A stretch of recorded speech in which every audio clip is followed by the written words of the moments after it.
Hello everybody, welcome to the Empressive channel. The feud between Chris Brown and Quavo is getting messier and messier, and I'm gonna have to break this down, but before I do, I first want to thank Misplay for sponsoring this video.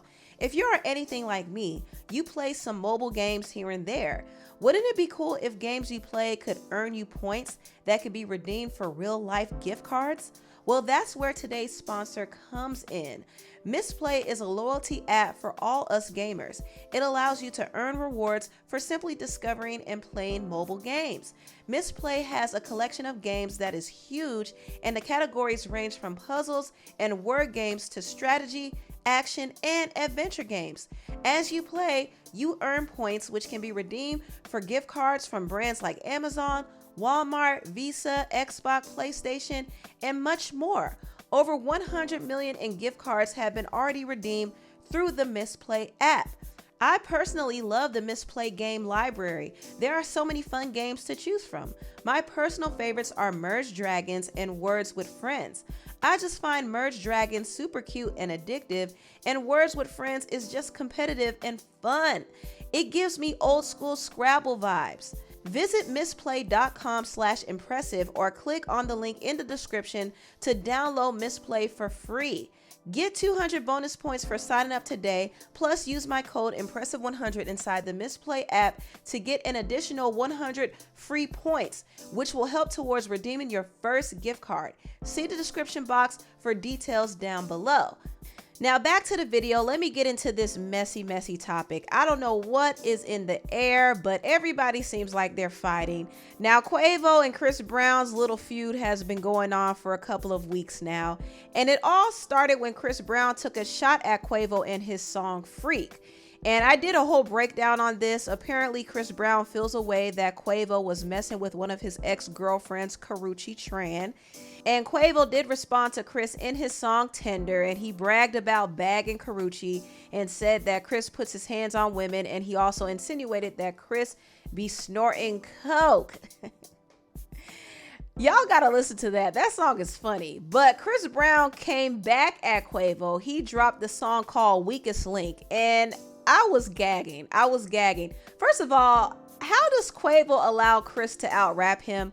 Chris is a pop, lock, and R&B singer. Why on earth is Chris out-rapping these rappers? What on earth is going on? But let's get into these lyrics, because these lyrics are nuts. First of all, Chris made it clear that he ain't tender and he ain't one to play with. He's definitely about that life, and I believe him. He also said this: "You the weakest link out of your clique. Let's keep it a hundo, igga. You F my ex-hoe, that's cool, but I don't give no F, lil' igga.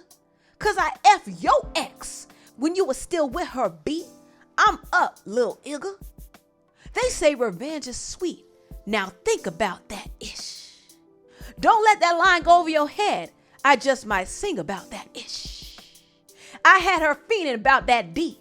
There's something sweet about that ish.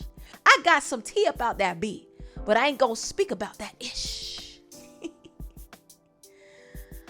Oh my. Now, Chris Brown was making it clear that he was talking about messing around with Saweetie while she was still with Quavo. I mean, he said sweet and tea, so he made sure that people caught it. He didn't want people to miss it, okay? And I don't know, this line does add more layers to this whole feud between Chris Brown and Quavo, because I thought Chris had an issue with Quavo all because he was still caught up over Karrueche. And I do still think that's the root of his problem. I do think he felt away when Quavo started dating his ex Karrueche. But obviously this goes beyond the Karrueche factor. These two don't like each other, period. Okay, they hate each other. And the fact that Chris Brown allegedly messed with Saweetie while she was still with Quavo is crazy. That's some crazy tea. And Saweetie responded by saying, "Let me go rewrite these Nani verses." So Saweetie is promoting her new song Nani, and apparently she got some words for Chris. Now, I don't know if she's gonna go in on him or not. She might even deny the rumors, but I think she's just inserting herself in this to get promo for her new single.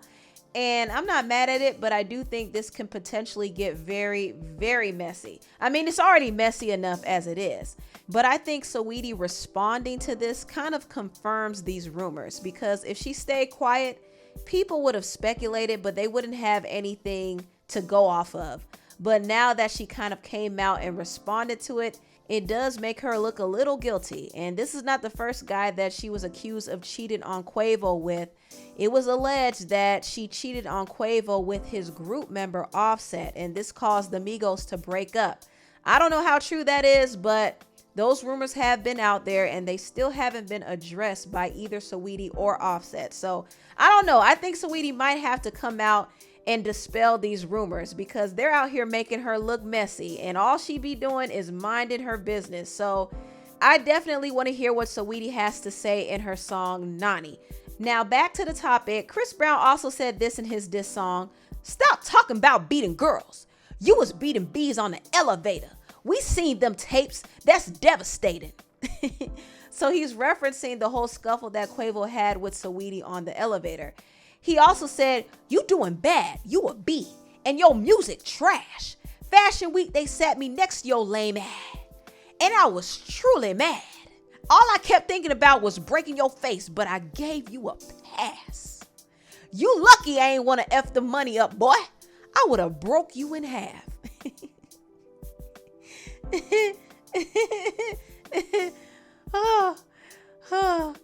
Chris also said this, and this right here was foul, but this is what he said: "Show me that I'm tender B. Time to prove what you just said. R.I.P. Takeoff. He the only real one I got true respect. Crazy how when he died, everybody wished it was you instead." Oh my gosh, this is just diabolical. Diabolical. Like, that's just a mean thing to say. Like, come on, Chris. This was my reaction when I heard that. No. Chris washed Quavo. Quavo, I don't know how you're going to respond to this, because Chris sounds like he wants to fight. And I'm not talking about in songs. He wants to fight you, Quavo. So you better hope you don't run into him, because Christopher Maurice Brown ain't nothing to play with, child. Now, since we're talking about diss songs, let's talk about this mess. Taylor Swift still has smoke for Kim Kardashian. In fact, she dedicated a whole song to her called "Thank You, Amy," and she purposely capitalized the letters K-I-M to spell out Kim. And she's still upset at the fact that Kim leaked that video call of her and Kanye talking about the Famous song. Now, just to give a backstory, Kanye said in his song Famous that he made Taylor famous. He said, "I made that be famous." And Kanye did make sure to get Taylor's permission to use her likeness and name in the song. And she agreed with it. However, when she heard it, she didn't like the fact that he called her the B word. And from the way the media tried to spin the narrative, they made it seem as if Taylor knew nothing about the song, when in reality she did. And Kim leaked the video call of Taylor and Kanye to prove to the public that she was aware of the song. And after Kim exposed this, it did make Taylor look bad, and she got a lot of backlash. People were calling her a snake, and it affected her. She said this affected her psychologically. Even though it didn't do anything to hurt her career, it just affected her reputation. And you know, Taylor is very hypersensitive about her reputation. She's very serious about it. So she got upset, and to this day, she still hasn't forgiven Kim or Kanye for it. She called out Kim in the song "Thank You, Amy," and said, "There's a bronze spray tan statue of you and a plaque underneath it that threatens to push me down the stairs at our school." So she was kind of saying that Kim was like the high school bully who kept picking on her. She also said, "I don't think you changed much, and so I changed your name and any real defining clues. And one day your kid comes home singing a song that only us two know is about you." And she's actually referencing the TikTok video of Kim's daughter North dancing to Taylor's song "Shake It Off." And in the song it said, "Haters gonna hate, hate, hate, hate, hate, hate." So basically Taylor was like, listen, that line is really about you, Kim, and your daughter doesn't even know it. She dancing to it like it's all good. But ain't nothing good around here, because I still don't like you. I still don't trust you. So that's basically what Taylor had to say about Kim. Honestly, I think Taylor needs to let it go. In the end, she did come out on top. So I don't think she needs to harp on this anymore. But see, Taylor wanted to add a little spice to the album. I mean, everybody is fighting right now. And Taylor was like, well, I want to be one of the girls fighting too. So she brought up her old feud with Kim. You know how it is. It's all for publicity. Anyway, tell me what y'all think about this video down below. Please like, comment, and subscribe, and share this video if you care. Thank you so much for watching, and I'll see you next time. Bye.